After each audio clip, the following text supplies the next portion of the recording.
Okay, well, with regard to my speech on Monday night at the Chatham-Kent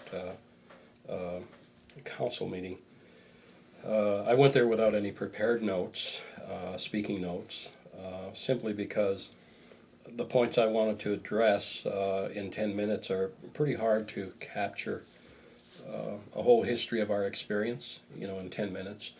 And I want to be respectful of the time frames. I believe that's critical in building relationships with other people, other governments, is to respect their protocols. And I want to try to stay within the time frame. Really don't know whether I did or not. I may have been over or just under, I'm not sure. But what I was trying to present basically is a picture of where we are today as a First Nation with regard to healthcare, for example, because that's the issue before us at the moment, with the closing of emergency. And the closing of emergency is just not an issue in itself. There's a lot of other impacts that flow from that. Among them, with the economy that has hit Wallaceburg, for example, the leaving of a lot of companies.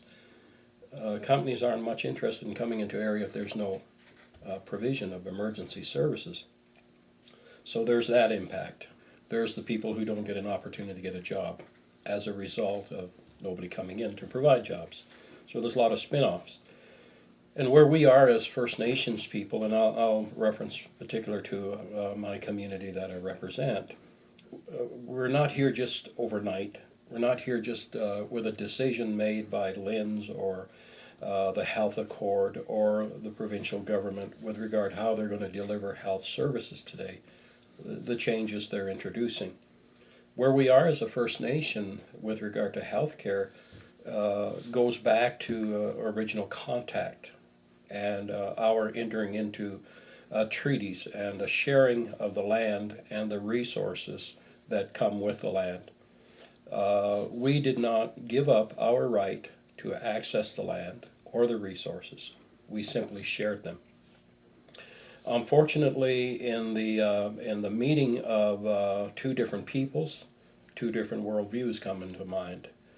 From the standpoint of Europeans, land is real estate. You buy, sell it, trade it, whatever. In our view, it's a stewardship. It's a gift to us. And so to share it with others, that flows right in line with what we see as our responsibility. As I said, when people document in writing what their viewpoint is, they interpret the treaty from their viewpoint. The interpretation of the treaty from the First Nations perspective is something that has not been recognized. It's beginning to now, slowly. And what I was pointing out is that before European contact, we had a local, I refer to it as a local health integration network, simply because all of our healthcare products, if we use that term, resources came from the land. The plants, the trees, the waters. There's many different medicines we used, which I like to brag had no side effects because they were natural products.